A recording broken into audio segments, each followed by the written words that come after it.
বন্ধুরা, আমি অভিজিৎ দত্ত বলছি। কলকাতা থেকে দিল্লি এসেছি কয়েকদিনের জন্য। তা একটু কুতুব মিনারটাও ঘুরে যাচ্ছি। কুতুব মিনারের কাছে এসেছি।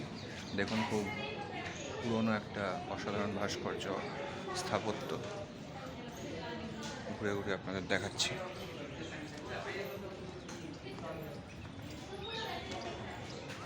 আমার পিছনে আছে, কতটা লম্বা দেখুন।